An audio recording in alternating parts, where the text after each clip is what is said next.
Arruaça 13. Ataque antiporcos.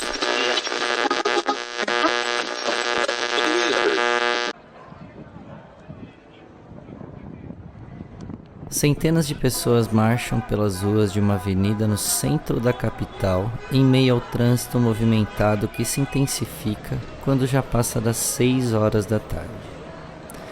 A multidão segue com o objetivo de chegar na maior praça da cidade e continuar de lá, devidamente posicionados, transmitindo sua mensagem para as pessoas presentes e quem quer que apareça.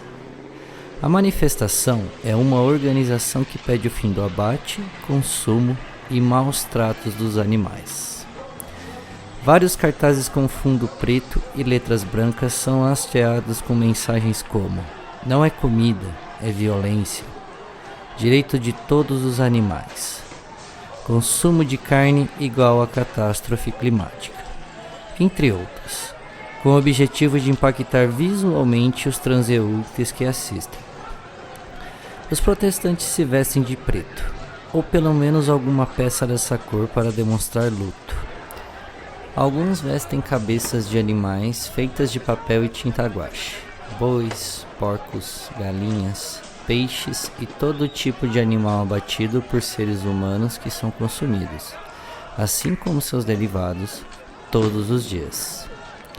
A líder anda à frente, guiando todos, e no megafone grita as mensagens de como marcas de grife usam couro animal para produzir roupas e sapatos.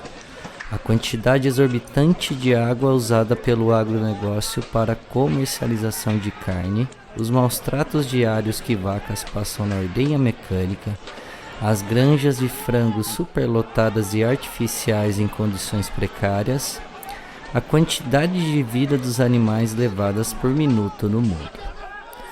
Uma fábrica de morte, gritam todos que estão atrás a cada ponto proferido por sua líder, devidamente ensaiados. Panfletos são distribuídos nas mãos dos que se interessam, nas caixas de correio, em mesas de comércios, lojas de todos os tipos. A massa anda pacientemente para que o máximo de espectadores possam ver, entender.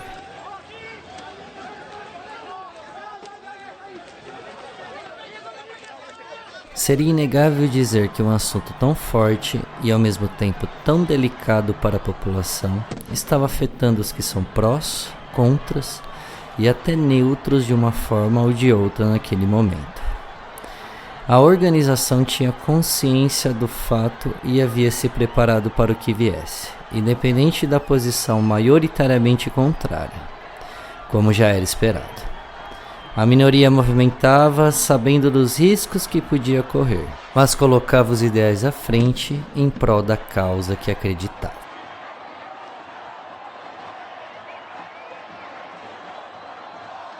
Uma loja de grife é adentrada por protestantes que, com cabeças de bois, começam a tirar peles de couro artificial vegetal que estavam grudadas em seus corpos, jogando-as por todos os lados, e em cada pedaço havia uma mensagem expondo o processo cruel para a fabricação dos produtos nas vitrines e manequins. Em um supermercado de renome internacional, um grupo com cabeças de vacas e máquinas falsas fixadas em seus peitos toma um corredor imenso de leite, encenando dor ao simular ordenha, jorrando um líquido branco feito de água diluída em tinta branca por todos os cantos. Numa peixaria, outros com cabeça de tubarão fingem morder os clientes que estavam comprando, os assustando e obrigando a saírem do local. A presença intensa do protesto cumpria efetivamente o trabalho de chocar por onde passava, com a esperança de aumentar a adesão à causa. A líder da organização, Valkyria, para de falar no megafone e preserva sua voz para o discurso final na praça, que naquele horário deveria estar cheia de pessoas. Sua missão de vida é mudar o curso do especificismo cultural. Dar visão aos seres vivos que também sofrem, que têm sentimentos, fazendo entender que o sofrimento e a crueldade são globais, e não só quando se trata da espécie humana. Lograr êxito na luta pela igualdade e ajudar a conter o aquecimento global. O movimento foi nomeado de Ataque Anti-Porcos, por mais contraditório que parecesse ser. Mas se tratava de porcos no sentido figurativo, em relação àqueles que aceitavam a imundície que é o consumo animal, segundo Valkyria.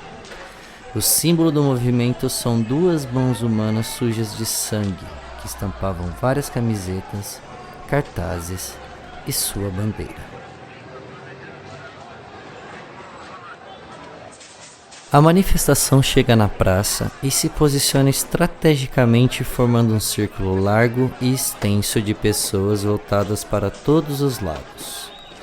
De onde as pessoas viessem, por onde elas passassem, veriam eles, imponentes em sua formação, encarando todos. Alguns policiais já estavam à espera do grupo e ficam divididos em duplas espalhados nos arredores da praça, cercando os protestantes ao longe. Acham por unanimidade que aquilo tudo era pura besteira, que logo acabaria, e poderiam retomar as atividades corriqueiras. Valkyria começa a discursar quando todos chegam e tomam seus lugares. Quem passa, para e ouve. Quem estava no local observa mais atentamente. A força, a vitalidade com que Aurodor entoa as palavras impressiona. De longe é percebido tamanha eloquência, com movimentos precisos e carregados, expressões firmes e decididas. Mas depois de alguns minutos precisa fazer uma pausa rápida para tomar água e calibrar novamente suas cordas vocais. Quando volta à posição para continuar o discurso, ouve alguém falar alto. Esse pés de alface também sentem dor e a gente não sabe, hein, suas frutinhas? Os presentes começam a falar entre si, olhando e apontando para o homem que acabara de afrontar os manifestantes. Os policiais não falam e nem se movem, mas ficam mais atentos. Alguns descruzam os braços e ficam em posição de alerta. O homem que fez o questionamento começa a se mover em direção à Valkyria. Branco, jovem, vestindo roupas de marca, pronto para tudo que viesse, claramente exalando os privilégios de uma vida com poucos obstáculos. O que tinha a perder nesse confronto? Enquanto anda, come alguma coisa e o rapaz faz questão de que todos vejam, virando estrategicamente com o braço semi-levantado, exibindo seu espetinho de carne. Mastiga com gosto, de boca aberta, anda até chegar perto da líder. Valkyria diz a seus companheiros que não façam nada e o homem branco ri. Perguntou o que ele queria com a interrupção, que poderia falar o que achava, usasse o megafone caso quisesse. Estava sempre aberto ao diálogo pacífico. O homem branco apenas fica ali parado, com a mesma pose prepotente, comendo mais devagar agora, encarando protestantes aleatórios. O fato dele permanecer parado ali começa a criar um clima constrangedor no ambiente, mas não o suficiente para impedir Valkyria de voltar a falar. Um policial, Pereira, cutuca seu parceiro Silva e diz algo. Então andam em direção ao embate estabelecido ali entre o rapaz e a manifestação. O rapaz com o espeto de bambu na mão percebe, mas não se move. Apenas termina de comer o último pedaço de carne e o usa fazendo movimentos no ar, como se fosse um maestro regendo uma orquestra. A situação não fez com que Valkyria perdesse a sua força e, chegando próximo ao desfecho de seu discurso, procura exaltar o máximo que pode para que marcasse a memória dos presentes ali, principalmente para aquela pessoa que a confrontava a um passo de distância, balançando um espeto no ar. O policial Pereira se aproxima e toca o ombro do rapaz que não para sua encenação e dá de ombros quando recebe a ordem de sair dali e deixasse a manifestação em paz. Pereira insiste, porém tentando ser mais educado. Então o rapaz obedece, dizendo que o espetáculo havia acabado. Olha sorridente para o policial e 1 segundo depois avança com um palito de bambu em direção à Valquíria, que não percebe, e seu abdômen é perfurado. Os que assistiam começam a se afastar. Os policiais que viam de longe vão de encontro à multidão em alvoroço.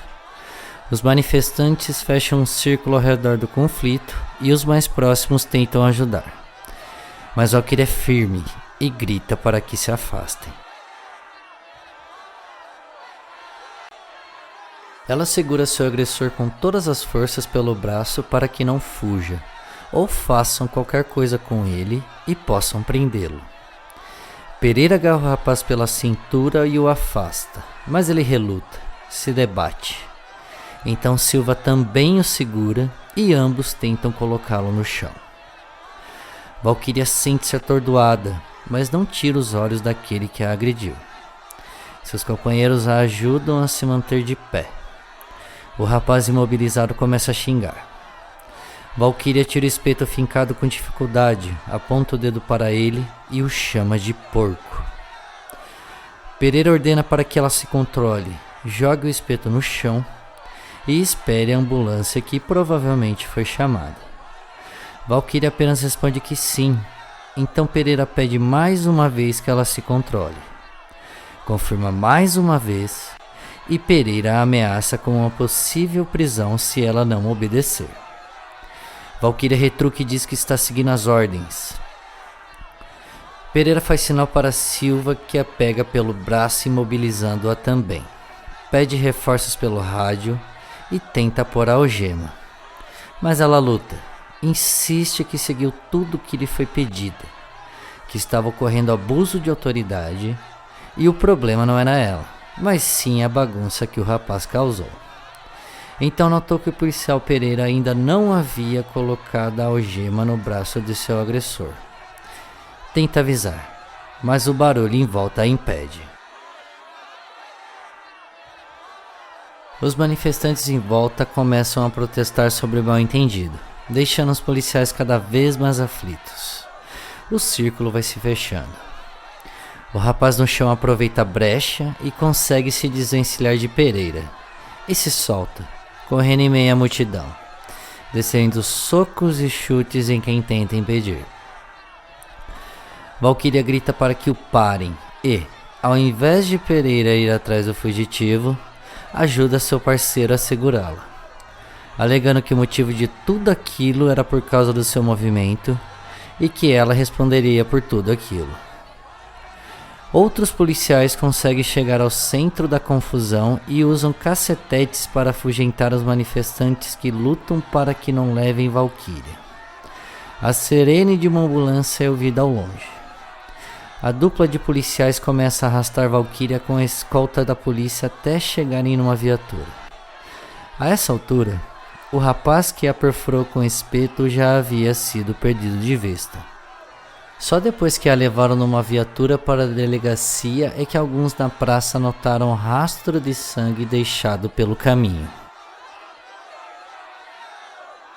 Valquíria morreu devido a uma hemorragia causada pela perfuração em seu estômago antes mesmo de chegar na delegacia, sem ter a oportunidade de ser atendida por um socorrista. Mesmo alertando, suplicando aos policiais que ocupavam o banco da frente durante o trajeto que seu ferimento era sério. Não foi ouvida. O fugitivo conseguiu chegar em seu carro luxuoso estacionado a algumas quadras. Entrou no veículo de vidro sulfilmado e apenas observou passar os poucos que ainda o procuravam. Ligou o carro um tempo depois e saiu calmamente guiando na direção oposta. Atrás de uma árvore do outro lado da rua, uma pessoa com roupas pretas, usando uma cabeça de porco feita de papel e guache, observou toda a movimentação sem interferir. Anotou a placa do carro e andou sem pressa na direção da praça. Um rapaz esperto, muito sonolento, sente dificuldades em abrir os olhos devido a uma luz forte vinda de cima.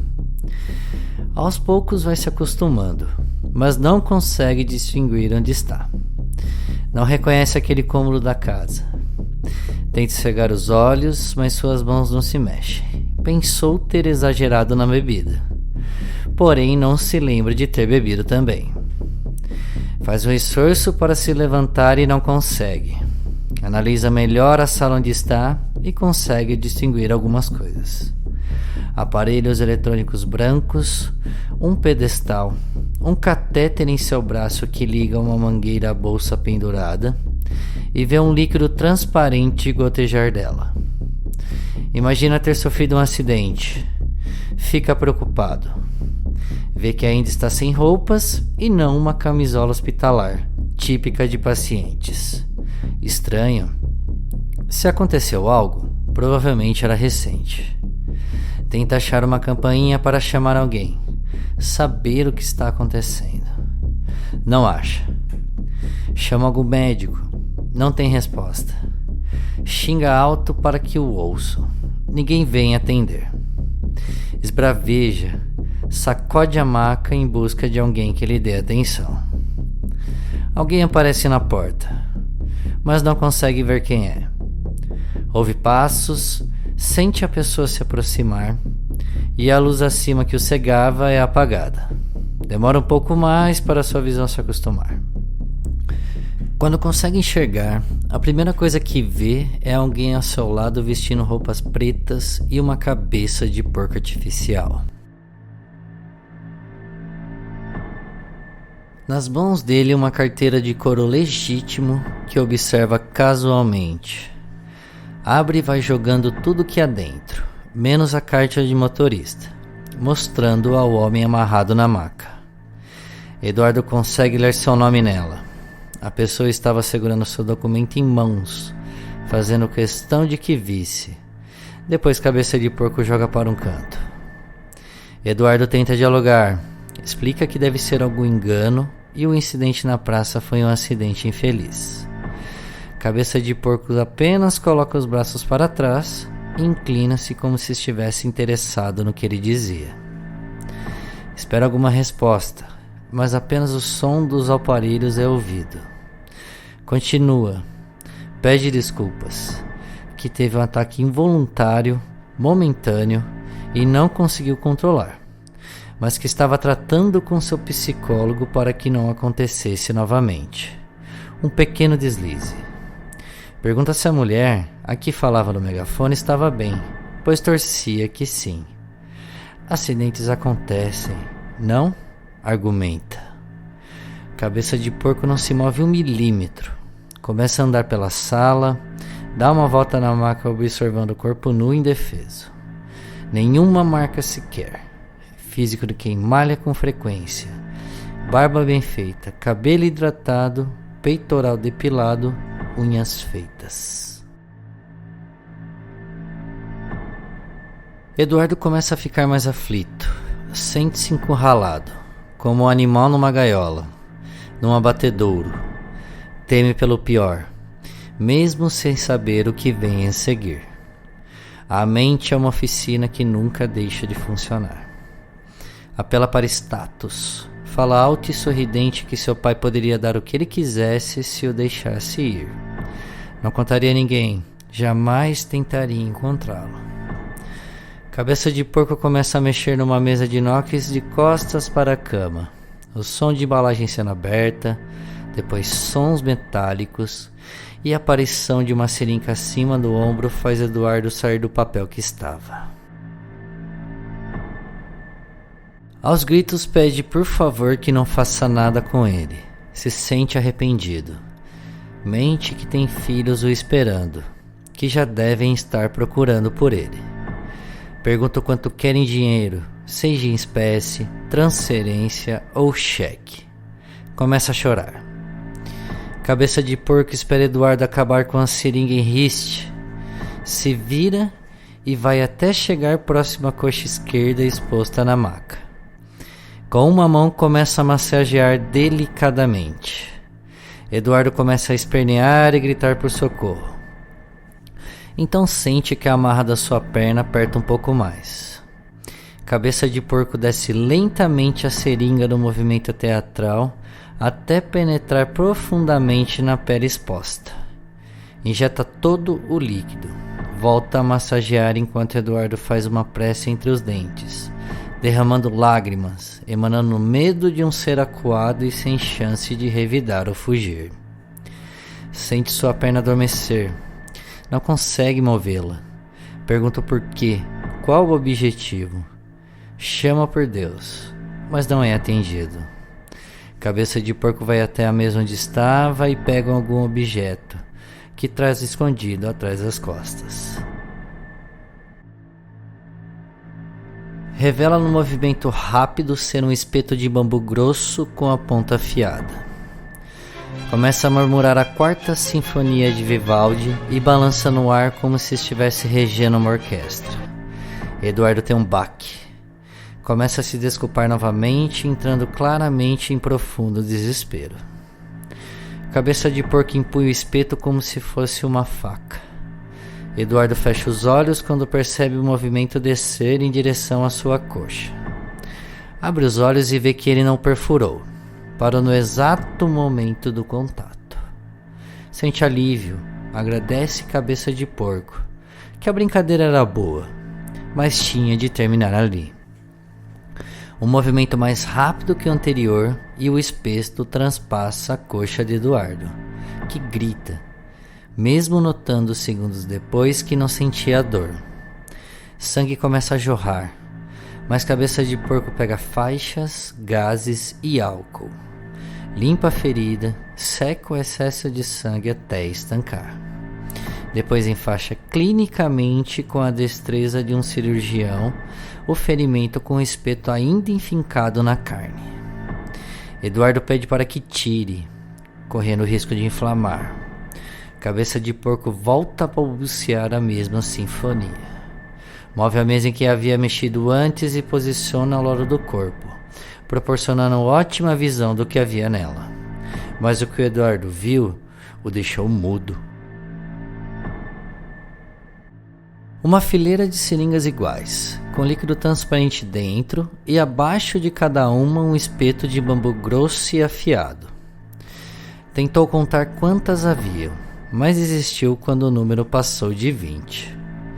Não conseguia emitir uma palavra sequer, e assim como o animal na fila de abate com o destino premeditado, apenas esperou o que vinha, sem nenhuma esperança de que algo ruim não fosse acontecer.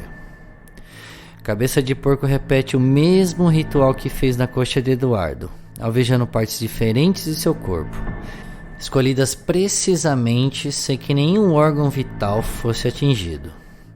Se outras pessoas pudessem ao menos ouvir os gritos naquela sala, teriam um pesadelo só de imaginar o que estava acontecendo ali dentro. Mas ninguém iria ouvir.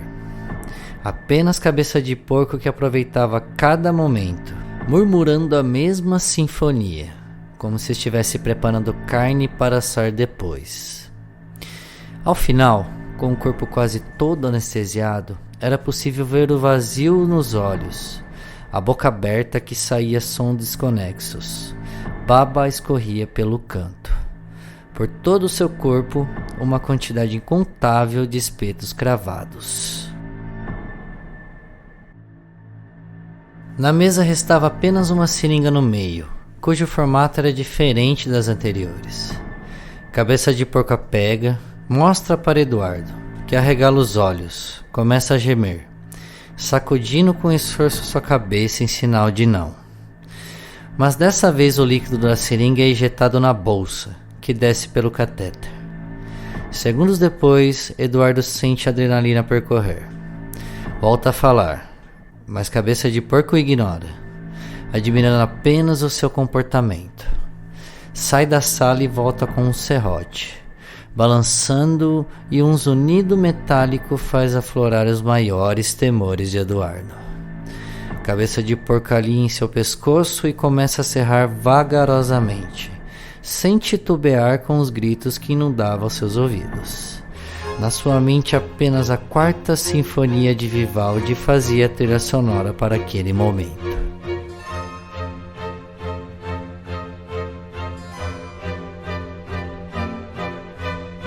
No centro daquela praça onde Valquíria morreu, num poste de iluminação, um corpo no alto perfurado por incontáveis espetos é exposto de braços abertos, crucificado, mas no lugar de sua cabeça uma máscara de porco toma o lugar. Em seu peito 2 marcas vermelhas em formato de mãos feitas com sangue. As autoridades não conseguiram descobrir a identidade da pessoa depois de uma investigação mal feita. Integrantes do movimento anti-porcos foram chamados para ajudar na investigação e lamentaram que possivelmente fosse um dos seus, mas não saberiam dizer quem era. Deram por encerrado o caso e descartaram o corpo numa vala coletiva, como se fosse a carcaça de um animal abatido.